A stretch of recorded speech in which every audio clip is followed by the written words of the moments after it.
సందీప్ చాలా కష్టం మీద స్టీరింగ్ కంట్రోల్ చేయగలిగాడు. ఎందుకో తెలియదు. అంత ఉధృతంగా కింద నుంచి అలలు లేచి బోటు తల్లకిందులయ్యే పరిస్థితి సంభవించింది. ఇంతవరకు తుఫాన్లో కూడా తల్లకిందులు కాకుండా నిలిచిన బోటు తుఫాను తగ్గిపోయాక విపరీతంగా ఊగిసలాడడానికి కారణం ఏమిటో అతనికి అంతుపట్టలేదు. సరిగ్గా అదే సమయంలో తమ బోటు కిందగా సముద్ర గర్భంలో ఒకేసారి 4 జలాంతర్గాములు తీవ్రమైన అన్వేషణలో ఉన్నాయని కానీ, ఆ 4గింట 3 విదేశీ సబ్మెరైన్స్ అని గాని, ఒకటే తమ అనుంగు మిత్రుడు విక్టర్ది అని గాని, ఆ జలాంతర్గాముల వల్లే నీటి అంతర్భాగంలో విపరీతమైన అలజడి పుట్టి తమ బోట్ని ఊపి లేపిందని గాని అతనికి తెలియదు. సరిగ్గా అప్పుడే గోల్డ్ డిటెక్టర్లోని రెడ్ బల్బ్ వెలిగింది. హిప్ హిప్ అని మళ్ళీ శబ్దం రావడం మొదలైంది. సందీప్ ఆనందంతో చిన్నగా ఈల వేశాడు. వెరీ గుడ్, మనం రాంగ్ ట్రాక్లో పోవడం లేదు, కరెక్ట్గానే పోతున్నాం అన్నాడు నిరంజన్తో. నిరంజన్ తల ఊపి, అసలు ఈ బోటు ఎవరిది, దీనిలో మనుషులు ఏమైపోయి ఉంటారు అని అడిగాడు. ఇంత పిచ్చివాడు ఏమిటి అన్నట్టు అతని వంక చూశాడు సందీప్. తుఫాను అలలు ఈ బోట్ని ఎత్తిపడేసి ఉంటాయి. అప్పుడు ఇందులో ప్రయాణిస్తున్న వాళ్ళు ఎగిరి సముద్రంలో పడిపోయి ఉంటారు. సముద్రపు నీరు ఇంజిన్లోకి ప్రవేశించి ఇంజిన్ ఆగిపోయింది. కంట్రోల్ లేని పడవ అలల మీద ఇష్టం వచ్చినట్లుగా ప్రయాణం చేస్తూ మన కళ్ళపడింది అన్నాడు. అయి ఉండొచ్చు అన్నట్టు తల ఊపి, ఇంతకు ఈ బోట్లో ఎవరు ప్రయాణం చేసుంటారు అని ఇంకా ఏదో అనబోతుంటే సందీప్ కోపంతో అరిచాడు. ఇక ఇలాంటి పనికిమాలిన ప్రశ్నలు వేసి నా బుర్ర పాడు చేయకు అంటూ కసురుకున్నాడు. నిరంజన్ మాట్లాడలేదు. విక్టర్ ఉలిక్కి పడ్డాడు. సబ్మెరైన్ మీద బలంగా దెబ్బలు పడుతున్నాయి. ఒక్కసారిగా అనుకోని ఈ దాడికి ఉక్కిరిబిక్కిరైపోయాడు విక్టర్. తేరిపార చూసి అదిరిపడ్డాడు. తిమింగలం వంటి భారీ శరీరంతో ఉన్న జలచరం తోకతో జలాంతర్గామి మీద బలంగా మోదుతుంది. జలాంతర్గామి అటూ ఇటూ విపరీతంగా ఊగిపోతుంది. విక్టర్ ఆ జలచరం బారి నుంచి ఎలా తప్పించుకోవాలో తెలియక తికమక పడ్డాడు. దానిపై కాల్పులు సాగించాలంటే రివాల్వర్ పట్టేటంత మెరైన్ జలాంతర్గామి తలుపు తెరవాలి. ఆ మరుక్షణం జలాంతర్గామి లోపలికి నీరు ప్రవేశిస్తుంది.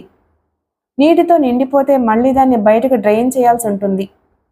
పంప్ సెట్ అటాచ్ చేయబడింది, కానీ దాన్ని ఆపరేట్ చేయాలంటే సమయం వృధా కావడమే కాక ఏమాత్రం అజాగ్రత్తగా ఉన్నా తనే మునిగిపోయే ప్రమాదం ఉంది.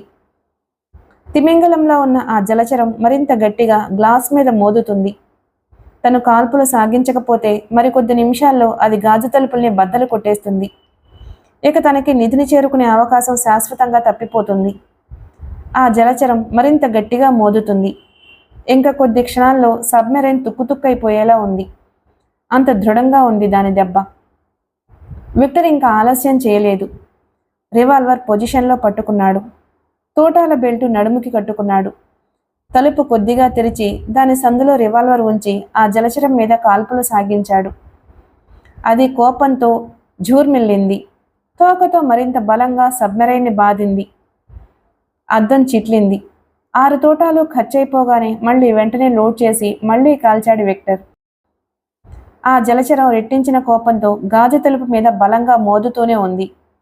మరో పక్క సబ్మెరైన్ దెబ్బతింటుంది అనే ఆతృత, ఇంకో పక్క నీళ్లు మెల్లగా సబ్మెరైన్ బాడీలో నిండిపోయి ఇంజిన్ మునిగిపోయే పరిస్థితి ఎదురైనందుకు దుగ్ధ ఒక్కసారిగా అతన్ని పిచ్చివాణ్ణి చేశాయి. పట్టు వదలకుండా శరీరం నిండా గుళ్లవర్షం కురిపిస్తూనే ఉన్నాడు విక్టర్.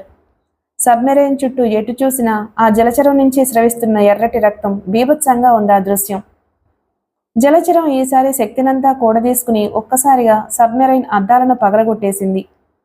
విక్టర్ పిచ్చి కోపంతో దాన్ని కాలుస్తూనే ఉన్నాడు. చివరికి ఆ జలచరం తపతపా కొట్టుకుంటూ ఆఖరి శ్వాస విడిచింది. సబ్మెరైన్ ఇంజన్ లోపలికి నీళ్లు వెళ్ళిపోయాయి. ఇంజన్ గరగరమని చప్పుడు చేసి చట్టుకుని ఆగిపోయింది. పరిస్థితి ఒక్కసారిగా తారుమారైపోయినందుకు విక్టర్ పిచ్చివాడైపోయాడు. రత్నాలు వజ్రాలు ఉన్న ముఖమల్ పెట్టిన దుస్తుల్లో దాచుకున్నాడు. ఆక్సిజన్ సిలిండర్ని మళ్ళీ నడుముకు కట్టేసుకున్నాడు. డైవింగ్ డ్రెస్ వేసుకున్నాడు. సబ్మెరైన్ ఇంజిన్ దగ్గరకు వెళ్ళి పరీక్షించాడు. ఇంజిన్ స్టార్ట్ చేయడానికి ప్రయత్నించాడు. లాభం లేకపోయింది. అప్పటికే 3 వంతులు పైగా మునిగిపోయింది ఇంజిన్ ఉన్న క్యాబిను. విక్టర్ మ్యాప్ని చుట్టి నడుము దగ్గరున్న వాటర్ ప్రూఫ్ క్లాత్లో దాచుకున్నాడు. పెట్టె భద్రంగా ఉందో లేదో చూసుకుని నోటిలోకి ఉరికాడు. వేగంగా ముందుకు ఈదుకుంటూ వెళ్ళసాగాడు. మాస్క్కి అమర్చబడి ఉన్న హెడ్లైట్లో దారి వెతుక్కుంటూ దిశను గుర్తుపెట్టుకుంటూ తూర్పు వైపు ఈదుకుంటూ వెళ్తున్నాడు దృఢ నిశ్చయంతో. Sir, Robert. అద్దంలో నుంచి రాబర్ట్ నీళ్లలోకి పడిపోవడం చూసి అరిచి చెప్పాడు సలీం. జేమ్స్ అదిరిపడి వెనక్కి చూశాడు. ఏమైంది, లోపలికి రాలేదా అన్నాడు ఆతృతగా. లేదు సార్, నీళ్లలో పడిపోవడం చూశాను. అయితే స్లో చెయ్యి, వెనక ఈదుకుంటూ వస్తున్నాడేమో. వెనక నుంచి బుల్లెట్ల శబ్దం ఇంకా వినిపిస్తూనే ఉంది. అవి నీటి ఉపరితలం మీదనే వ్యర్థమైపోతున్నాయి. అప్పటికే మెరైన్ బాగా లోతుకు దిగి ప్రయాణం చేస్తుంది. కానీ సార్, రాబర్ట్కి గుండు దెబ్బ తగిలింది అనుకుంటున్నాను. సలీం మాటలు పూర్తి కాకుండానే గట్టిగా అరిచాడు జేమ్స్. నో, అలా జరగడానికి వీల్లేదు. వెంటనే మెరైన్ వెనక్కి తిప్పు. అదే స్పాట్లో వెతుకుతాం అతని కోసం. కానీ సార్, వెనక నుంచి శత్రువులు ఈ పాటికే సబ్మెరైన్లో బయలుదేరి మనల్ని వెంటాడుతూ ఉంటారు. అయినా సరే, మన మనిషి ప్రాణాపాయ స్థితిలో ఉంటే మన ప్రాణాలు దక్కించుకోవడానికి పారిపోదామా? నోనో, మన మనిషిని బలిచ్చి దక్కించుకున్న ప్రాణాలు మనకొద్దు. క్విక్, వెనక్కి తిప్పు. అప్పుడు నోరు విప్పింది సృజన. లాభం లేదు జేమ్స్. రాబర్ట్ శరీరంలో ఒకటి కాదు, 5-6 గుళ్ళు చొచ్చుకుపోయాయి. నీళ్లలో పడేటప్పటికే అతని ప్రాణాలు పోయి ఉంటాయి. నేను చూశాను అంది గంభీరంగా. జేమ్స్ అదిరిపడి, నువ్వు చూశావా అన్నాడు. చాలా స్పష్టంగా, అతి సమీపం నుంచి చూశాను. గొలుసు విప్పి లోపలికి ప్రవేశించే లోపల ఘోరం జరిగిపోయింది. విచారం ధ్వనించింది ఆమె గొంతులో. ఫ్రెండ్స్, మన రాబర్ట్. ఒక్కసారిగా దుఃఖం గొంతులో అడ్డుకోగా నేల మీద కూలబడిపోయి చిన్నపిల్లాడిలా దుఃఖించాడు జేమ్స్. సలీం, రాఘవ్ కూడా ఏడుపు ఆపుకోలేకపోయారు. సృజన కళ్ళ నుంచి ధారగా నీరు ప్రవహిస్తుంది. రాబర్ట్ ఆత్మశాంతికి కొద్ది నిమిషాల సేపు అందరూ మౌనం పాటించారు. తన కారణంగా తన శిష్యుడి నిండు ప్రాణాలు వదిలేశాడన్న ఘోరమైన నిజాన్ని భరించలేకపోతున్నాడు జేమ్స్. భారత జలాల్లోకి ప్రవేశించాం సార్ అన్నాడు రాఘవ్ మ్యాప్ వంక దిక్సూచి వంక పరీక్షగా చూస్తూ.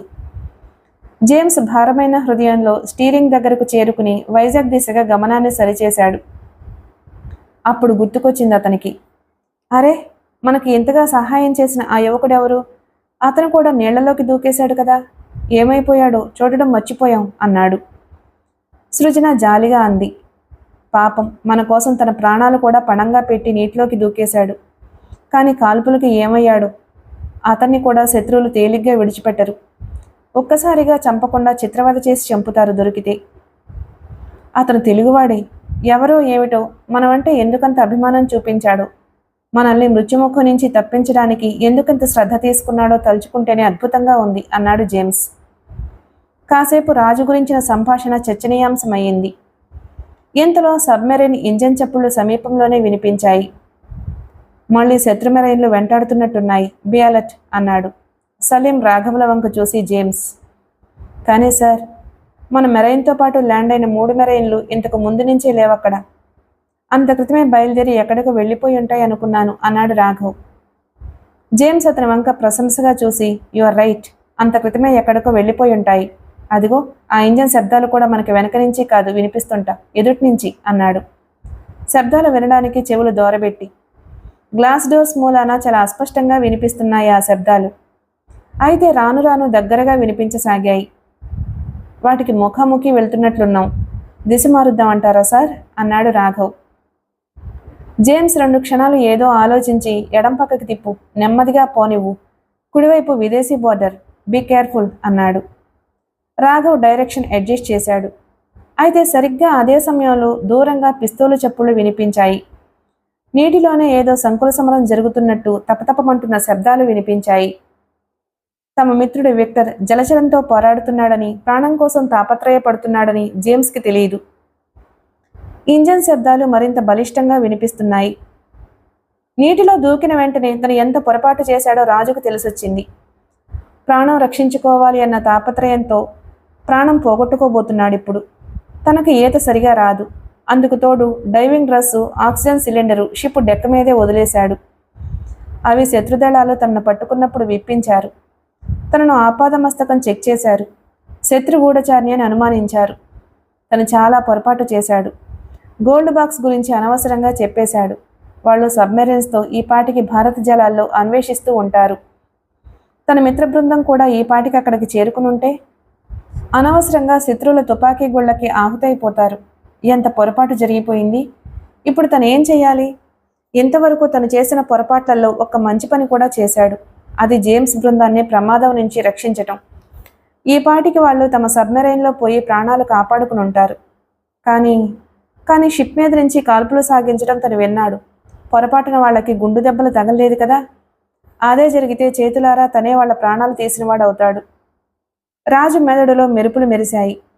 అవును, ఈ విషయం భారత నేవీ బోర్డర్ సెక్యూరిటీ దళానికి తెలియచేస్తే బాగుంటుంది. అటు జేమ్స్ బృందాన్ని రక్షించడానికి, ఇటు శత్రు మెరైన్స్ని ట్రాప్ చేయడానికి చక్కటి పరిష్కారం కూడా. కానీ భారత సెక్యూరిటీ స్టాఫ్ ఎక్కడుంటుందో తనకి తెలియదే. ఎలా? ఎంతలోనే అతనికి ఓ ఆలోచన తట్టింది. భారత సెక్యూరిటీ దళాలు కూడా బహుశా ఇదే బోర్డర్లో వ్యతిరేక దిశలో ఉండాలి కదా. కరెక్ట్. తనకి ఆ ఆలోచన వచ్చినందుకు తనను తానే అభినందించుకున్నాడు రాజు. అతి కష్టం మీద నీటి మీద మెల్లగా ఈదుతున్నాడు. కానీ ఎంతోసేపు ఈదలేకపోయాడు. కాళ్ళు చేతులు బాగా నొప్పి పుడుతున్నాయి. తెల్లవారడానికి ఎంతో వ్యవధి లేదు అనడానికి సూచనగా తూర్పున తొలి వెలుగు రేఖలు విచ్చుకున్నాయి.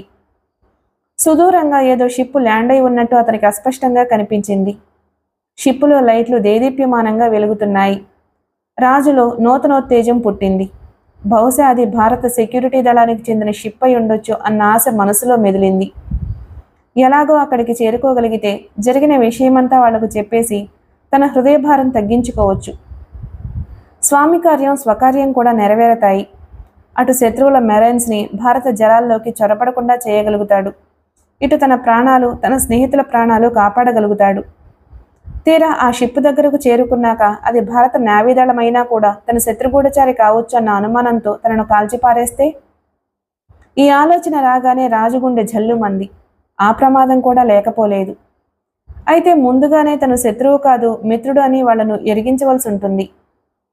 మిత్రత్వానికి తెలుపును సంకేతంగా వాడతారు అని విక్టర్ ఓసారి తనతో చెప్పాడు. అయితే సమయానికి తన దగ్గర తెల్లగుడ్డేమీ లేదే. రాజు మెదడులో మెరుపులు మెరిశాయి. తనకి బనీను ధరించటం అలవాటు. షర్టు లోపలున్న బనీను తెల్లటిదే. ఇకనేం సమస్య లేదు. కానీ అతని కాళ్ళు చేతులు సహకరించటం లేదు. దగ్గరలోనే కనిపించిన షిప్పు ఎంత దూరం ఈదినా దగ్గర కావడం లేదు సరిగదా. మరింత దూరం అవుతుంది. ఆయాసం, నీరసం అతన్ని నిర్వీర్యుణ్ణి చేస్తున్నాయి. వచ్చిరాని ఈతతో ఆ సముద్రం మీద తన వ్యర్థ ప్రయత్నాన్ని తలుచుకుని అతనికి తన మీద తనకే జాలేసింది. పొట్ట కిందకి ఎంతగా నీళ్లు నెట్టుకున్నా పైకి తేరడం సాధ్యం కాని పరిస్థితి ఎదురైంది. శత్రువుల తుపాకీ గుళ్ల నుంచి లాఘవంగా తప్పించుకోగలిగిన రాజు ఇక తనకి ఆఖరి క్షణాలు ఈ రూపంగా సమీపించాయని గుర్తించి చలించిపోయాడు. అప్పటికే ఉప్పు నీళ్లు ముక్కుల్లోకి నోట్లోకి వెళ్ళిపోయాయి. ఉక్కిరి బిక్కిరై కాళ్ళు చేతులు ఆడించటం మర్చిపోయి కొద్ది క్షణాలు ఏమరపాటుగా ఉండిపోయాడు రాజు. అంతే, మరుక్షణం అతను సముద్రపు నీటిలో పూర్తిగా మునిగిపోయి ఉండేవాడు. అయితే చాలా కాకతాళీయంగా ఓ బలమైన చెయ్యి రాజును మునిగిపోకుండా పైకి తేల్చింది. బీప్ బీప్ బీప్ అని గోల్డ్ డిటెక్టర్ చేస్తున్న శబ్దాలు సందీప్ ఆశను, ఆత్మవిశ్వాసాన్ని పెంచాయి. నిరంజన్, గొలుసు సమంగా నీటిలోకి వేలాడుతుందో లేదో చెక్ చెయ్యి అన్నాడు సందీప్ హుందాగా. నిరంజన్కి సందీప్ తన మీద అథారిటీ చెలాయించడం చాలా బాధాకరంగా ఉంది. మనసు మండిపోతుంది. అయినా సహిస్తున్నాడు. సందీప్ పైకి కనిపించేంత సౌమ్యుడు కాదని, స్వార్థపరుడు, అహంకార్యాన్ని గ్రహించాడు నిరంజన్. అతనిలో ఆత్మవిమర్శ మొదలైంది. విక్టర్ ప్రతిపాదనను తనే బలపరిచాడు. లేకుంటే రాజుకి అసలే ప్రయాణం ఇష్టం లేదు. తనే రాజుని కూడా ప్రేరేపించాడు. ఫలితం రాజు, విక్టర్ అతిగతి లేకుండా సముద్రం పాలయ్యారు. కపాడియా ప్రాణాలే పోగొట్టుకున్నాడు. రాజు, విక్టర్ కూడా క్షేమంగా ఉన్నారో లేక కపాడియా లాగానే? ఈ ఆలోచన రాగానే బాధతో నిరంజన్ హృదయం మూలిగింది. అలా జరగదు. తనకి ఏమోలో ఆత్మవిశ్వాసం తలెత్తుతోంది. వాళ్ళిద్దరూ క్షేమంగానే ఉంటారని. ఏం చేస్తున్నావు అక్కడ? పెద్దగా అరిచాడు సందీప్. నిరంజన్ ఈ లోకంలోకి వచ్చాడు. సందీప్ రాను రాను తన మీద బాగా జులుం చేస్తున్నాడు. తనకి ఎంతోసేపు దాన్ని భరించలేననిపిస్తుంది అతనికి. కానీ భరించాలి. తనకి ప్రస్తుతం సందీప్ తప్ప దిక్కు లేదు. నిరంజన్ గొలుసు సరిగ్గా నీటిలోకి మునిగి ఉందో లేదో చూడడానికి డెక్క మీదకొచ్చాడు. అప్పుడే తూర్పున తొలి రేఖలు విచ్చుకుంటున్నాయి. కాసేపట్లో తెల్లవారబోతుంది. నీటి మీద ఈదుకుంటూ వస్తున్న రెండు ఆకారాలు అస్పష్టంగా కనిపించాయి అతనికి. మరింత పరిశీలనగా చూశాడు. అందులో ఓ ఆకారం అస్సలు ఈదడం లేదు. రెండో ఆకారం అతన్ని నీటి మీద తేల్చి తనే ఈదుకుంటూ వస్తున్నాడు. ఆ రెండు ఆకారాలు పరిచయమైనవిగా తోచాయి. నిరంజన్ ఉలిక్కిపడి చూశాడు. అవును, వాళ్ళు విక్టర్, రాజు. అనుమానం లేదు. రాజు ఏదడం లేదు. స్పృహ తప్పిపోయినట్టుగా కనిపిస్తున్నాడు. విక్టర్ అతి కష్టం మీద తను ఈదుతూ అతన్ని కూడా లాక్కొస్తున్నాడు. నిరంజన్ ఒక పరుగున సందీప్ దగ్గరకు వెళ్లి విషయం చెప్పాడు. సందీప్ మొదట ఆశ్చర్యపోయాడు. ఆ తర్వాత స్టీరింగ్ నిరంజన్ చేతికిచ్చి డెక్క మీదకొచ్చి చూశాడు. నిజమే, విక్టర్, రాజు ఈదుకుంటూ వస్తున్నారు. విక్టర్ ఈదుతూ రాజుని లాక్కొస్తున్నాడు మునిగిపోకుండా. నిరంజన్ విక్టర్కి అతి సమీపంగా బోట్ని వేగంగా నడిపాడు. ఈ లోపల విక్టర్ తమ వైపు ఏదో బోటు దూసుకురావడం గుర్తించాడు. ఒకవేళ అది శత్రువుల బోటు కాదు కదా అనిపించింది ఒక క్షణం. ఎవరిదైనా ముందు తమిద్దరి ప్రాణాలు కాపాడుకోవడం ముఖ్యం. అయితే విక్టర్కి సందీప్ని డెక్క మీద చూడగానే ప్రాణం లేచొచ్చింది. సందీప్ చెయ్యూపుతున్నాడు. విక్టర్ ఒక క్షణం చెయ్యెత్తి మళ్ళీ ఎద్దడానికి అనువుగా లేక దించేశాడు. బోటు బాగా దగ్గరైంది. సందీప్ విక్టర్ని పిలిచి చెప్పాడు. ఇదిగో ఈ గొలుసు పట్టుకుని పైకెక్కిరా. రాజుని భుజం మీదకి ఎత్తుకో, జాగ్రత్త. అలాగే, ఇలా అందించి అతన్ని అంటూ పైకి చేరుకున్నాడు ఇద్దరిని. విక్టర్ డెక్క మీదకి చేరుతూనే నిస్త్రాణగా కూలబడిపోయాడు. రాజు నీళ్లు తాగినట్టున్నాడు. కాస్త అతని విషయం చూడు. నిరంజన్, కాపాడియా కూడా బోట్లో ఉన్నారా అన్నాడు విక్టర్. నిరంజన్ ఇంజన్ దగ్గర నుంచి హాయ్ విక్టర్ అంటూ కేక పెట్టాడు ఆనందంగా. సందీప్ రాజుకి ప్రథమ చికిత్స చేయటంలో నిమగ్నుడయ్యాడు. విక్టర్ ఆక్సిజన్ సిలిండర్ని, డైవింగ్ డ్రెస్ని తొలగించడంలో మునిగిపోయాడు. సార్ స్టీరింగ్ దగ్గర నుంచి రాఘవ్, సలీం ఒకేసారి అరిచారు. జేమ్స్ ఆలోచనల నుంచి బయటపడి ఏమిటేమిటి అన్నాడు గాబరాగా. రాఘవ్ అద్దాల తలుపుల్లోంచి బయటకు చేత్తో చూపించాడు. అటు దృష్టి సారించి జేమ్స్ నిర్ఘాంతపోయాడు. అక్కడ దాదాపు 20 అడుగుల పొడవు, 10 అడుగుల వెడల్పు ఉన్న దీర్ఘకాయం గల సముద్ర జంతువు సబ్మెరైన్ని అడ్డగించింది. చాలా అరుదుగా సముద్రంలో తీర ప్రాంతాల్లో కనిపించే ప్రమాదకరమైన జలచరం అది. దానికి 10 అడుగుల పొడవు ఉన్న హంటర్ లాంటి తోక ఉంది. దాంతో తనకు ఎదురైన జంతువుని గాని, మనిషిని గాని, బోట్స్ని గాని చుట్టబెట్టి నాశనం చేయటం దానికి అలవాటు. ఇది ఇంకా పిల్ల జంతువు. పెద్ద జంతువు దాదాపు 60-70 అడుగుల పొడవు, 20 నుంచి 40 అడుగుల వెడల్పు ఉండి చిన్న చిన్న బోట్స్ని సునాయాసంగా తల్లకిందులు చేసేస్తూ ఉంటుంది. జేమ్స్కి వెంటనే ఏం చేయాలో తట్టలేదు. దాని తోకతో కొట్టిందంటే ఎంతటి బలమైన బోట్ అయినా నుగ్గు కావాల్సింది. తమ ట్రైనింగ్ నిమిత్తం రూపొందించిన చిన్న సబ్మెరైన్ ఆ జంతువు తోకతో కొట్టిందంటే పగిలిపోవడం ఖాయం. రాఘవ్ అందుకే ఇంజిన్ ఆపేసి ఆ జంతువు అడ్డు తొలగిపోయే వరకు వేచి ఉండడమే మంచిది అన్న అభిప్రాయంలో ఉన్నాడు. సలీం దాని మూమెంట్స్ను గమనిస్తున్నాడు. ఆ జంతువు సబ్మెరైన్ని గమనించినట్లే తాపీగా చేపల్ని భోంచేస్తూ దారికి అడ్డుగా అలాగే నిల్చుంది. జేమ్స్ చాలా వేగంగా ఆలోచిస్తున్నాడు. ఓ పక్క సబ్మెరైన్ ఇంజన్ చప్పుళ్ళు రాను రాను చాలా దగ్గరలో వినిపిస్తున్నాయి. అవి తమ మెరైన్ని చూస్తే అంత తేలికగా వదలవు. భారత నేవీకి చెందినవైతే సంజాయిషి ఇచ్చుకోవాల్సి ఉంటుంది. విదేశీ నేవీకి చెందినవైతే స్పాట్లోనే కాల్చేస్తారు నిర్దాక్షిణ్యంగా. ఆ సముద్ర జంతువు ఇప్పట్లో కదిలే సూచనలు గానీ, తమ మెరైన్కి అడ్డు తొలగే సూచనలు గానీ కనిపించటం లేదు. సృజన గుండె వేగంగా కొట్టుకుంటుంది. గతంలో ఎప్పుడూ తను ఇలాంటి సముద్ర జంతువుని చూడలేదు. చాలా ఎగ్జైట్మెంట్ అనుభవిస్తుంది. థ్రిల్లింగ్గా ఉంది. కానీ మరోపక్క భయంతో ఒళ్ళంతా గగుర్పుడుస్తుంది. ఆ జంతువే గానీ తమ మెరైన్ మీదకి తిరగబడితే ఇంకేమైనా ఉందా? రాఘవ్ జేమ్స్ వంక తిరిగి, సరే కుడివైపుకు మళ్లించమంటారా లేకుంటే అన్నాడు. వద్దొద్దు, కుడివైపుకు ఏమాత్రమూ వెళ్ళకూడదు. విదేశీ సముద్ర జలాలు కుడివైపునే కదా మొదలయ్యాయి. కోరి కురివితో తలగూకూడవెందుకు? ఎడంవైపుకే మళ్లించు అన్నాడు జేమ్స్. రాఘవ్ స్టీరింగ్ ఎడంవైపుకు తిప్పుతూ ఇంజన్ స్టార్ట్ చేశాడు. అంతే, ఒక్కసారిగా ఆ సముద్ర జంతువులో విపరీతమైన చలనం వచ్చింది. జేమ్స్ వెంటనే ఇంజిన్ ఆపు చేశాడు. క్యాబిన్లోకి పరిగెత్తి, కానీ అప్పటికే ఆలస్యం అయింది. ఆ సముద్ర జంతువు సబ్మెరైన్ వైపు పూర్తిగా ముఖాముఖి వచ్చేసింది. దాని ముఖం చాలా క్రూరంగా ఉంది. దాని నోట్లోని కూరలు, పళ్ళు చాలా భయంకరంగా ఉన్నాయి. సృజన కళ్ళు మూసుకుంది చూడలేక. సలీం, నువ్వు ఆ పక్క గన్ పాయింట్ దగ్గర అలర్ట్గా ఉండు. మ్యాగజైన్ లోడై ఉందో లేదో చూడు. నేను ఈ పక్క గన్ విషయం చూసుకుంటాను అన్నాడు జేమ్స్, ఆ జంతువును అటాక్ చేయడానికి సిద్ధపడుతూ.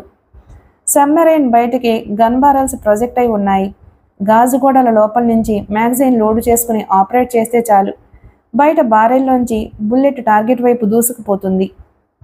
అయితే వాళ్ళకు ఆ ఛాన్స్ ఇవ్వకుండానే చాలా వేగంగా తిరగబడిందా సముద్ర జంతువు. ముందుగా తోకతో సబ్మెరైన్ అద్దాలను బలంగా మోదింది. అంతే, టపటపమంటూ గ్లాస్ చితికిపోయి ఉవ్వెత్తున నీరు లోపలికి ఉధృతంగా చొచ్చుకొచ్చేసింది. సముద్ర జంతువు వేగంగా వాళ్ల మీదకు దూసుకొచ్చేసింది. గన్స్ ఆపరేట్ చేయడానికి పనికిరాకుండా నీళ్లతో తడిసిపోయాయి. అయినా ప్రయత్నం విరమించకుండా రివాల్వర్ అందుకుని ఆ జంతువు మీద కాల్పులు జరిపాడు జేమ్స్. గుండు దెబ్బలు తగిలే కొద్దీ మరింత విజృంభించింది ఆ జంతువు. ఓ పక్క తోకతో మెరైన్ గాజుగోడల్ని బద్దలు చేయటంతో పాటు నోరు తెరుచుకుని సృజన మీదకు వచ్చేసింది. సృజన కెవ్వున కేకపెట్టింది. ఆ క్షణంలో తన జీవితం ముగిసిపోయిందనే అనుకుందామి. సరిగ్గా అప్పుడే రాఘవ్ పొడవాటి ఇనుప చువ్వతో సముద్ర జంతువు నోట్లో బలంగా పొడిచాడు. సముద్ర జంతువు పెద్దగా ఝూర్నిల్లింది. బాధతో, ఉక్రోషంతో, మితిమీరిన కోపంతో తోకతో రాఘవ్ని బలంగా కొట్టింది. 10 కొరడాలతో ఒకేసారి కొట్టినట్టు తూలి అంత దూరంలో పడ్డాడు రాఘవ్. చితికిపోయిన గాజు ముక్కలు ఒంటి నిండా గుచ్చుకుపోయి అంపశయ్య మీద పడుకున్న భీష్మాచార్యుడిలాగా ఒళ్లంతా తూట్లు పడి బాధతో గట్టిగా మూలిగాడు. అప్పటికే మెరైన్ బాడీ నిండా నీరు ఉప్పెనలా చుట్టుముట్టి ఇంజన్లోకి వెళ్లిపోయి ఇంజన్ కదలకుండా ఆపేసింది. జేమ్స్ రివాల్వర్ మరోసారి లోడ్ చేసుకోవడానికి కూడా అవకాశం లేకపోయింది. రాఘవ్ పరిస్థితి ఇలా అయితే సలీం పరిస్థితి ఇంకా దారుణంగా మారిపోయింది. రాఘవ్ని రక్షించడానికి అతన్ని సమీపించి పైకి లేవదీయబోయాడు. సరిగ్గా అప్పుడే ఆ జంతువు తోకతో వాళ్ళిద్దరినీ బలంగా చుట్టేసి పైకి లేపి సముద్రంలో పదే పదే ముంచేసింది. ఊపిరి తిరగకుండా అయిపోయింది వాళ్ళిద్దరికీ. జేమ్స్ వాళ్లకు ఏ విధంగానూ సహాయం చేయలేకపోయాడు. సృజన వాళ్ల దుస్థితికి కన్నీళ్లు కారుస్తూ చూస్తూ ఉండిపోయింది. అప్పటికైనా సముద్ర జంతువు శాంతించలేదు. ఈసారి సృజన వైపు వేగంగా దూసుకొచ్చింది. జేమ్స్కి పిచ్చి కోపం వచ్చేసింది. ఓ పక్క రాఘవ్, సలీం నీటిలో ఏటో చెదిరిపోయారు. బ్రతికారో చనిపోయారో తెలియని అయోమయ స్థితి. ఇక తను, సృజన మిగిలారు. తమ అంతు చూడబోతుందా జంతువు. దాన్ని ప్రాణాలతో వదలకూడదు. ప్రతీకారం తీర్చుకోవాలి. చావబోయే ముందు దాన్ని చంపి మరీ సాధించాలి. జేమ్స్ లంగర్ గొలుసు అందుకున్నాడు. లంగరు కిందకొచ్చేలా గొలుసు పట్టుకున్నాడు. మెరుపు వేగంతో లంగరుతో ఆ జంతువుని బలంగా బాధసాగాడు. లంగరు దానికి తగిలిన ప్రతిసారి దాని శరీరం కండలు కండలుగా చీలిపోతూ వచ్చింది. బాధ భరించలేక కోపంతో పెద్దగా కేకలు పెట్టినట్లుగా గుర్రుమంది ఆ సముద్ర జంతువు.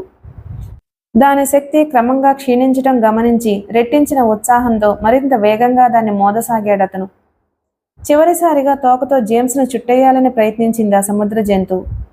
అతను తెగించిన ధైర్యంతో దాని తోకను పట్టి మెలితిప్పి దాని కళ్లకు గురిచూసి లంగరుతో మోదాడు. సముద్ర జంతువు కళ్ళు కనిపించక కకావికలమై నీళ్లల్లో గుండ్రంగా తిరిగింది సుడిగాలిలా.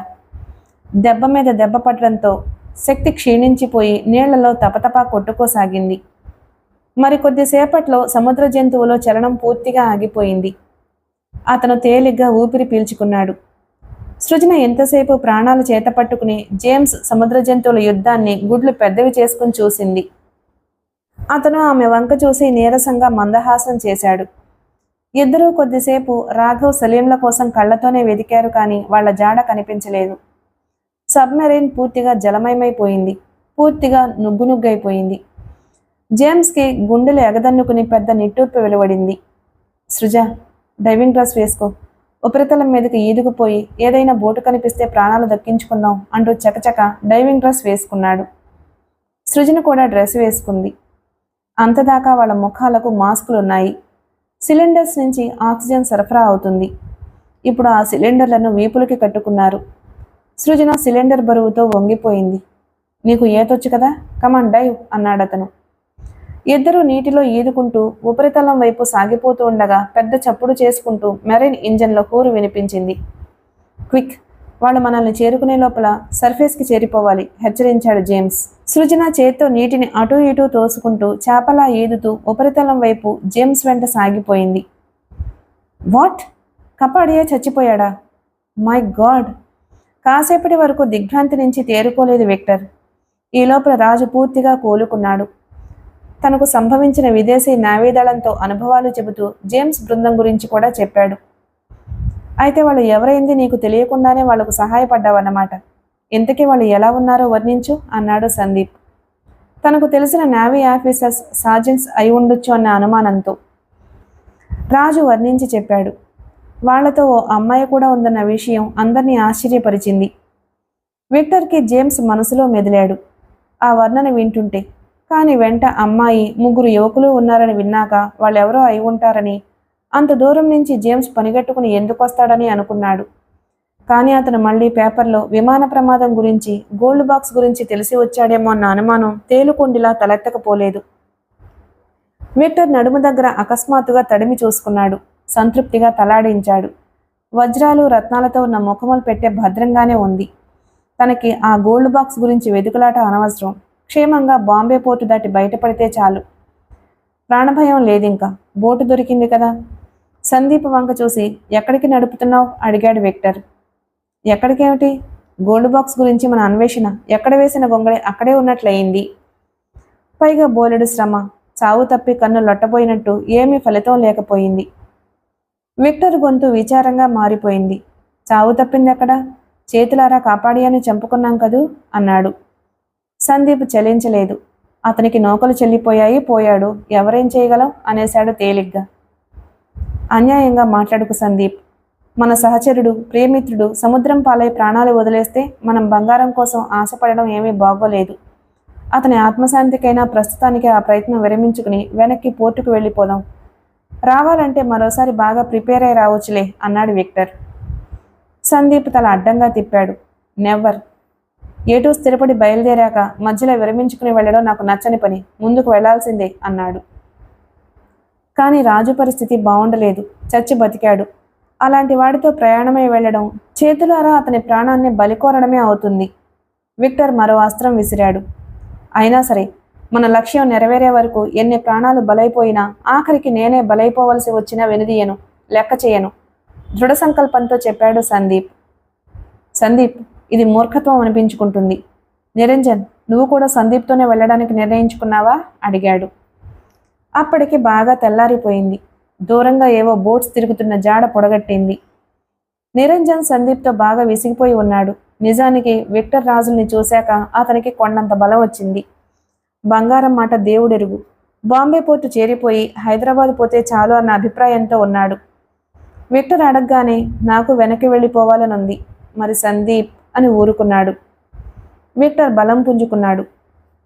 సందీప్, నువ్వు ఒక్కడవే ముందుకు వెళ్ళాలి అనుకుంటున్న వాడివి. నిరంజన్ కూడా విముఖంగానే ఉన్నాడు. రాజుకైతే ఆరోగ్యం బాగోలేదు. మరోసారి వద్దాం. బోటు వెనక్కి తిప్పేయి అన్నాడు. సందీప్కి బాగా కోపం వచ్చేసింది. అసలు నిన్ను బోటు ఎక్కించుకోవడమే పొరపాటైపోయింది. ఎప్పటికైనా మించిపోయింది లేదు. ఏదైనా పోర్టు వైపు పోయే బోట్ వస్తే ఆపుకుని పోర్టులోకి వెళ్ళిపోండి మీరు ముగ్గురు. నేను ఒక్కడనే అన్వేషణ కొనసాగించగలను అన్నాడు. విక్టర్ అంత తెలివి తక్కువ వాడేమీ కాదు. తను సందీప్ లేకుండా పోర్టులోని కస్టమ్స్ వాళ్ళ నుంచి ఎట్టి పరిస్థితుల్లోనూ తప్పించుకోలేడు. సందీప్ పక్కనుంటే కస్టమ్స్ చెకింగ్ గొడవ ఉండదు. క్షేమంగా రత్నాలు, వజ్రాలతో బయటపడొచ్చు. పైగా ఎదురుగా వచ్చే బోట్స్ ఏమీ లేవు. పోర్టు దగ్గర ఏవో బోట్స్ కనిపిస్తున్నాయి. తెల్లారాక బయలుదేరి ఉంటాయి. ఇంతలో గోల్డ్ డిటెక్టర్ మళ్ళీ హిప్ హిప్ అన్న శబ్దాలు వినిపించింది. సందీప్ జాగ్రత్తగా డైరెక్షన్ డైల్ వంక చూశాడు. అతనిలో అంతకంతకు ఆత్మవిశ్వాసం పెరుగుతుంది. ఇప్పటికి 5-6 సార్లు ఇలా ఆ గోల్డ్ డిటెక్టర్ నుంచి సంకేతాలు వచ్చాయి. కానీ లొకేషన్ ఎప్పటిదాకా తెలియలేదు. చిన్నగా నవ్వుతూ విక్టర్కి మాత్రమే వినిపించేలా చెప్పాడు నిరంజన్. అయితే అతని నవ్వులో వ్యంగ్యాన్ని సందీప్ గుర్తించి చిటపటలాడుతూ చకచక డైవింగ్ డ్రెస్ వేసుకున్నాడు. మాస్క్ తగిలించుకుని ఆక్సిజన్ సిలిండర్ని కనెక్షన్ ఇచ్చుకున్నాడు. విక్టర్ వంక చూసి, నేను అండర్ వాటర్లో చెక్ చేస్తాను. గొలుసు చివర అయస్కాంత రాడ్ని లింక్ చేశాను, కానీ బాక్స్లో ఏవి టచ్ కావడం లేదు. అదే గొలుసు సాయంతో లోతుకి దిగి వెతుకుతాను. నువ్వు స్టీరింగ్ కంట్రోల్ చెయ్యి. బాగా స్లోగా నడుపు. సౌండ్స్ వస్తున్నాయి కాబట్టి ఇక్కడే రౌండ్స్ వెయ్యి అన్నాడు సందీప్ డెక్క మీదకు నడుస్తూ. విక్టర్ ఆశ్చర్యంగా చూసి, ఇక్కడ వాటర్ డెప్త్ ఎంత లేదన్నా 200 కిలోమీటర్లు ఉండొచ్చు అన్నాడు. సందీప్ తేలిగ్గా నవ్వేసి, 200 కదా, 300 పర్వాలేదు, నేను దిగి వెతకగలను అన్నాడు. అది చాలా రిస్క్తో కూడిన వ్యవహారమని విక్టర్కి బాగా తెలుసు. పైగా లోతుకు దిగే కొద్దీ భయంకరమైన జలచరాలు ఉండొచ్చు. మనిషిని నిలువున పీకు తినే చేపలుంటాయి. సందీప్ చేస్తున్నది మామూలు సాహసం కాదు, దుస్సాహసం. ప్రాణాల మీద ఆశ ఉన్నవాడు ఎవ్వడూ చేయని పని. సందీప్, మరోసారి ఆలోచించుకో చెప్పాడు విక్టర్. ఇంకా ఆలోచించవలసిందేమీ లేదు, ఆచరించవలసిందే మిగిలింది అంటూ గొలుసు అందుకున్నాడు సందీప్. విక్టర్ సందీప్ క్షేమంగా ఉండాలని కోరుకుంటున్నది సందీప్ మీద ప్రేమ వల్ల కాదు. అతను ఎటొచ్చి ఏమైనా తనకు సెక్యూరిటీ ఉండదు. మామూలు పరిస్థితి కాదు. తన వెంట ₹1,00,00,000కి పైగా విలువ చేసే రత్నాలు, వజ్రాలు ఉన్నాయి. సందీప్ చకచకా గొలుసు వెంబడి నీళ్లలోకి దిగిపోయాడు. అతను అలా వెళ్ళగానే నిరంజన్ సందీప్ తన మీద చూపుతున్న జులుం గురించి చెప్పుకొచ్చాడు. విక్టర్ మరిన్ని సమిధలు వేశాడు. రాజు నిస్త్రాణగా ఓ పక్క కూలబడి ఉన్నాడు. 2 సార్లు వాంతైంది. ఉప్పు నీరు కక్కుకున్నాడు. దాంతో ఇంకా నీరసం వచ్చేసింది. నిరంజన్ రాజు పక్కనే కూర్చుని మంచినీళ్లు తాగించాడు. విశ్రాంతిగా డెక్క మీద పరుండబెట్టాడు. రాజు మెల్లగా నడుం వాల్చి కళ్ళు మూసుకున్నాడు. విక్టర్ రౌండ్స్ వేయటం మొదలుపెట్టాడు. సరిగ్గా ఉపరితలం చేరిపోయే లోపల అనుకోని అవాంతరం ఎదురైంది. సృజన కన్నా ముందు జేమ్స్ గుర్తించాడు. నోరు తెరుచుకుని సృజన కాలందుకోవడానికి మహా వేగంగా వచ్చేస్తుంది ఓ జలచరం. జేమ్స్ సృజనని పక్కకు వేగంగా లాగి ఉండకపోతే రంపం లాంటి దాని పళ్ల మధ్య అతి సుకుమారమైన ఆమె కాలు నలిగిపోవడమే కాక అక్కడికి కొరికివేయబడి ఉండేది. త్రుటిలో పెద్ద ప్రమాదం తప్పిపోయింది. అయితే ఆ జలచరం అంతటితో వాళ్ళని వదిలిపెట్టలేదు. సరాసరి జేమ్స్ మీదకి దాడి చేసింది. జేమ్స్ ఏమాత్రం ఆలస్యం చేయకుండా మొలలో దాచుకున్న రివాల్వర్ బయటికి తీశాడు. అందులో 2 గుళ్ళు మిగిలి ఉన్నాయి. నోరు తెరుచుకుని వస్తున్న ఆ జలచరం నోట్లోకి గురి చూసి కాల్చాడు. అతని గురి తప్పలేదు. బుల్లెట్ సరాసరి ఆ జలచరం జీర్ణకోశంలోకి చేరిపోయిందేమో. అది గెంగరాలు తిరుగుతూ నీటి అట్టడుగుకు దిగిపోయింది మహావేగంగా. సృజన జేమ్స్ వంక కృతజ్ఞతగా విప్పారిత నేత్రాలతో చూసింది. ఇద్దరూ వేగంగా పైకి తేలుతూ ఉపరితలం మీదకి చేరుతూ ఉండగానే రౌండ్స్ వేస్తున్న బోటు కనిపించింది. అది విక్టర్ నడుపుతున్న బోటు. మరి కాస్త నిదానంగా పరీక్షించి చూస్తే విక్టర్ కనిపించి ఉండేవాడు.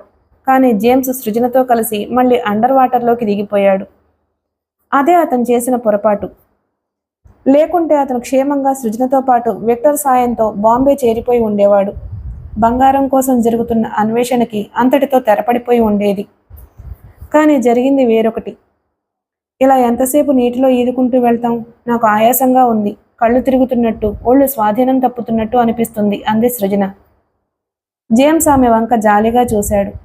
ఐఎమ్ సారీ, మనకింకా కష్టాలు గట్టెక్కే గడియ ఆసన్నం కాలేదు. కాస్త ఓపిక పట్టు. ఈసారి ఏ బోటు ఎదురైనా ఆపుతాను. వాళ్ళకి ఏవో సమాధానం చెప్పుకోవచ్చులే అన్నాడు జేమ్స్ ఒక స్థిర నిర్ణయానికి వస్తూ. అంత క్రితం దాకా అతనిలో ఏమైనా సంకోచమంటూ ఉంటే అది కాస్త ఆమె పరిస్థితిని గుర్తించాక తుడిచిపెట్టుకుపోయింది. ఏ బోట్ అయితే ముందు ప్రాణాలు దక్కించుకోవడం ముఖ్యం. ఇందాక కనిపించిన బోటు మళ్ళీ కనిపిస్తే ఆపు చేయాలి అనుకున్నాడు జేమ్స్. మళ్ళీ ఉపరితలం మీదకు వేగంగా ఈదుకుంటూ జాగ్రత్తగా పక్కలకి చూసుకుంటూ వెంబడించు. మళ్ళీ ఏదైనా జలచరం వెంటాడొచ్చు, చెప్పలేము అన్నాడు. సృజనకి అనుక్షణం ప్రాణగండంగా అనిపిస్తుంది. ప్రాణం మీద ఆశ కూడా క్రమంగా సన్నగిల్లుతోంది. అసలు ఎందుకో ఆరా తీయకుండా జేమ్స్తో బయలుదేరి చాలా పెద్ద తప్పు చేశానని అప్పటికే చాలాసార్లు మనసులోనే తనను తానే నిందించుకుంది. తనకి ముందుగా తెలిస్తే జేమ్స్ను కూడా నిరుత్సాహపరిచి ఉండేది. జేమ్స్ ఉపరితలం మీదకు వచ్చాక దృష్టి సారించి చూశాడు. ఇందాకటి బోటుతో పాటు మరో బోట్ని కూడా కనిపెట్టాడు.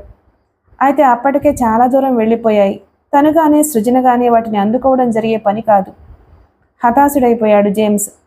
సృజ, సర్ఫేస్ మీద ఈదుకుంటూ పోర్టు వైపు సాగిపోవడం ఒక్కటే మార్గంగా కనిపిస్తుంది. ఏం చేద్దాం అన్నాడు. పోర్ట్ ఎంత దూరం ఉంటుంది?